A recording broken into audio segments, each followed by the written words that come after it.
देश हमारा जब से आज़ाद हुआ तब से राजनीति में कई फेज आए।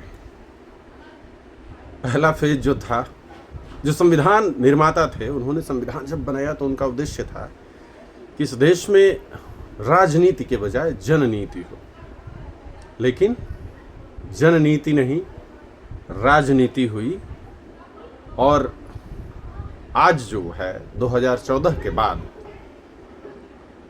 जब से नरेंद्र मोदी जी और उनके तड़ीपार मित्र देश को चला रहे हैं, तब से कहा जा रहा है कि कूटनीति बहुत अच्छी है।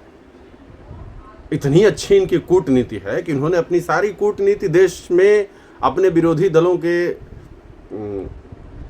को नीचा दिखाने में लगा दी है, अपनी सारी कूटनीति।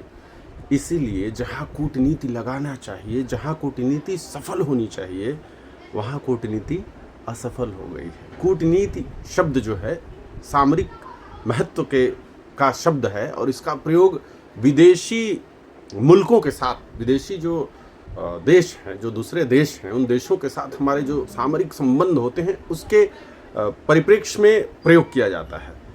लेकिन नरेंद्र मोदी जी और अमित शाह जी ने इस शब्द का प्रयोग अपने ही देश के, अपने विपक्षी दलों के विरुद्ध इतना कर दिया है कि जहां इस शब्द का प्रयोग, कूटनीति शब्द का प्रयोग जहां होना चाहिए, वहां जाकर ये फेल साबित हो गए हैं। अब मुनीर अमेरिका में पनीर खाएं या मोदी जी कनाडा जाकर बर्गर खाएं, जिस फ्रंट पे हमें बेहतर होना चाहिए उस फ्रंट पर तो हम फेल हो चुके हैं।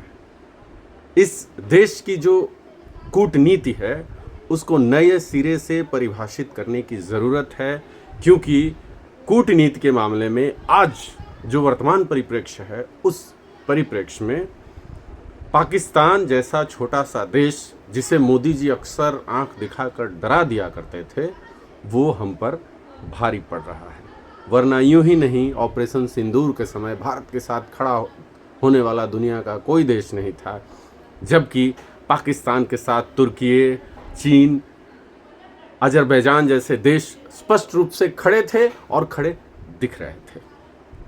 आगे जो कूटनीति है उस शब्द का प्रयोग, आग्रह है मोदी जी से, अमित शाह जी से, उनके समर्थकों से कि कूटनीति शब्द का प्रयोग सोच समझ कर करें, क्योंकि वो देश के अंदर प्रयोग नहीं होता है, वो दूसरे देशों के साथ हमारे संबंधों को परिभाषित करता है। बहुत बहुत धन्यवाद।